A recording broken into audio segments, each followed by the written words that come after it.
should be left to private enterprise. These private enterprises should produce only non-essential commodities or services.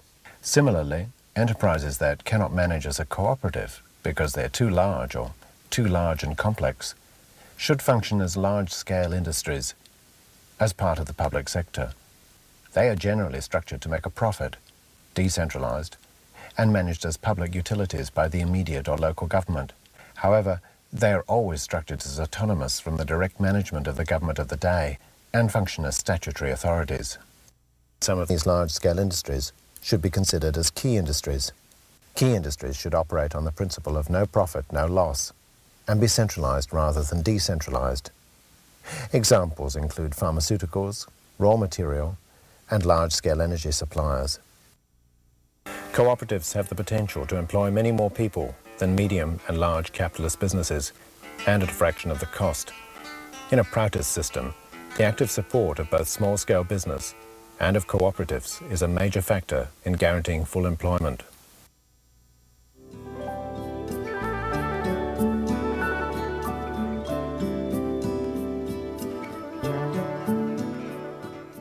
Cooperatives are central to PROUT's economic system. Cooperatives bring about community prosperity and a sense of unity in a local area. Cooperatives foster the spirit of community and service, while capitalism fosters selfish individualism. Through cooperatives, the wealth of the community goes back into the community, not outside to company directors and their shareholders. For a director of a shareholder company, then your whole ethos is directed at the shareholders. You've got to provide the bottom line for them, even to the extent where it might damage the company or damage the people who work for the company in terms of shutting down branches or whatever. But if you're involved in a cooperative, the whole thing swings the other way, and in fact you're there to help your members. Shareholder companies are there for the financial bottom line, whereas cooperatives are there for the community bottom line. Cooperative enterprises include producers, consumers, and services co-ops. Those under the heading of producers co-ops include farmers and farmers cum producers. The cooperative sector includes 1. Cooperative enterprises, 2. A range of various types of non-government and community groups, and 3. The informal household economy. The cooperative sector produces all types of goods, essential, semi-essential and non-essential, and provides all types of services. In contrast, the private sector is restricted to producing non-essential goods and providing non-essential services. Successful cooperatives depend on several factors, including excellent management, ethical leadership, and a genuine need in the community for the business provided. Many benefits stem from cooperative enterprises. The farmers, for example, can form producers' cooperatives and sell directly to a consumers' cooperative. This cuts out the middle person, which means a significant reduction in the end price. It also guarantees a good return to the producers, something that deregulation has not achieved. The farmers also maintain control of the packaging and selling of their product. I think the main benefits of the cooperative system are essentially 3. First of all, the feeling of using all your skills, not only a tiny part along an assembly line. Secondly, the feeling of networking, that you network not only inside the cooperative but with the customers and across borders. And thirdly, an intense feeling of driving history forward, of being useful. And this not being dismissed as a garbage then ties in with the idea that the worker in a cooperative would work and stay in the cooperative far behind the usual retirement age.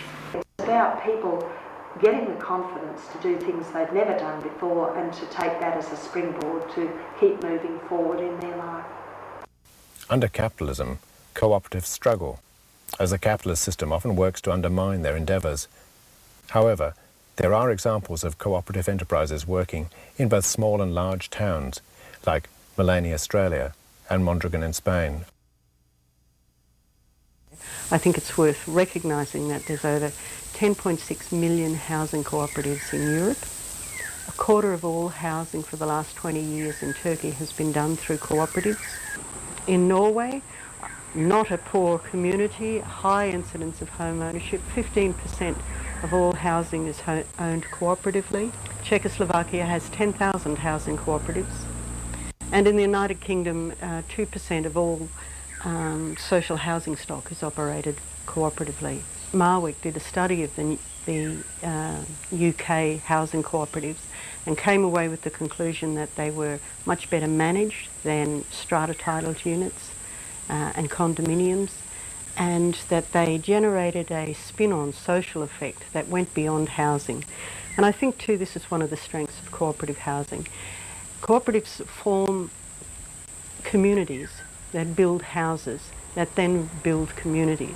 In summary, they can contribute very positively to deliberative democracy, to political accountability, and to providing a very substantial and resilient counterpoint to globalisation.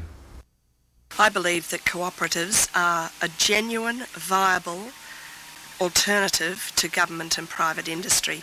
I think they're the way of the future.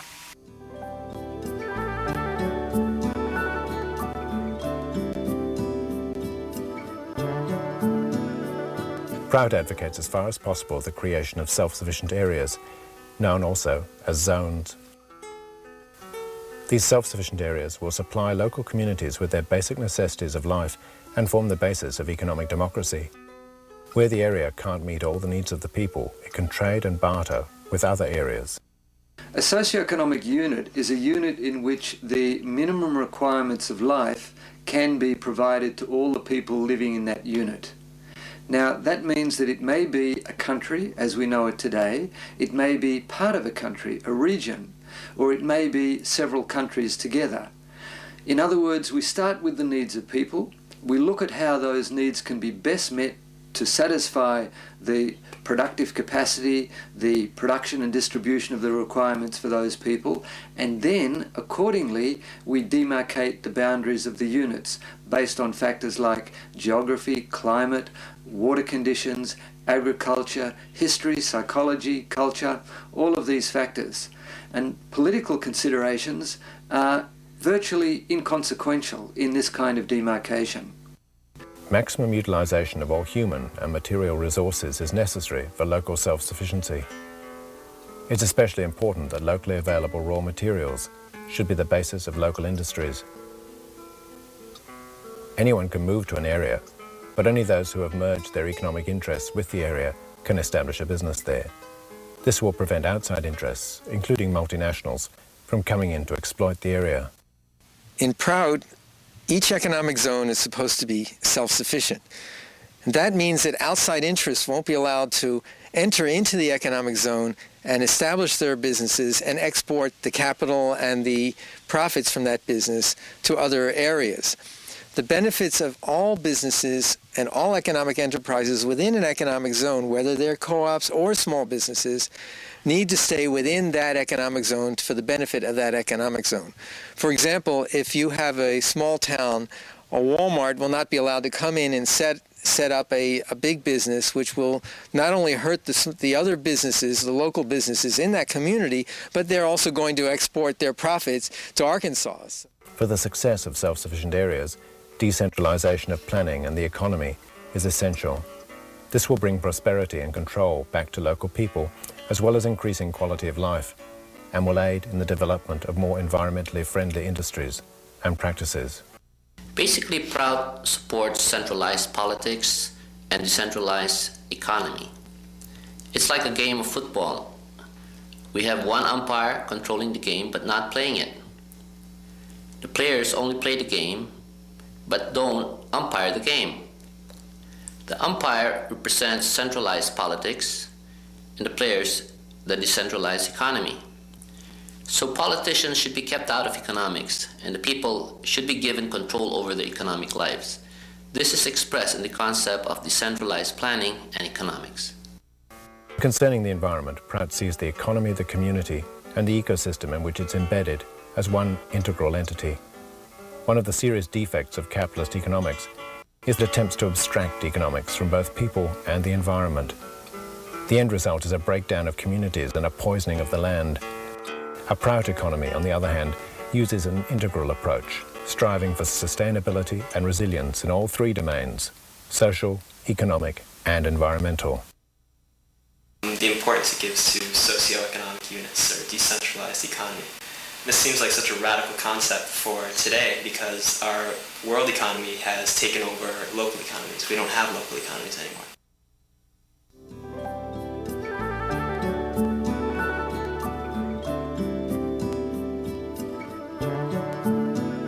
All of the 6 aspects of Proutist economics previously mentioned can be said to be components of an economic democracy. Economic democracy exists where the local people have control over their economic destiny. Political democracy has given people the right to vote for political leadership, but has failed to give them a real voice in the economic decisions that affect their lives. Modern society, as a result, is plagued with increasing extremes between the rich and the poor, with unemployment, chronic food shortages, pollution and environmental degradation, poverty, high crime rates, exploitation and insecurity. Economic democracy returns control over vital economic decisions to the people directly affected.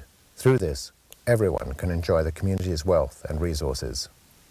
It would, however, be a mistake to think that PROUT is only concerned about creating an affluent lifestyle.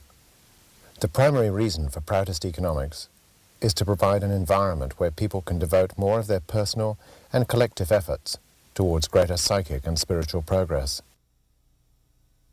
It should be remembered that when Sarkar says PROUT is for the good and happiness of all, he's not just talking from the physical point of view. Sarkar wants that once the basic physical needs are met, that our enjoyment is gained more from the creative, intellectual, and spiritual areas of life. This has 3 benefits. First, we can enjoy as much as we like without affecting the limited physical resources.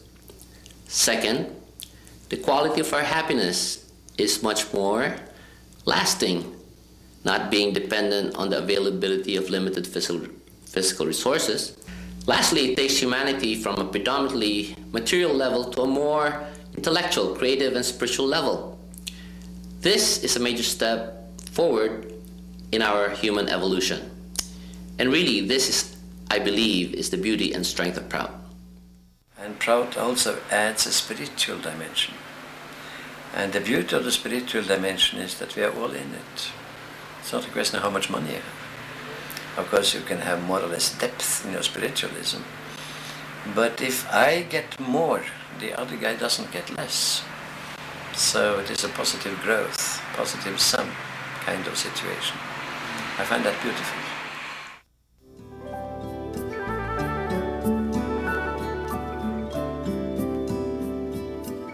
One, the minimum requirements of life are food, shelter, clothing, accommodation, education, and medical care.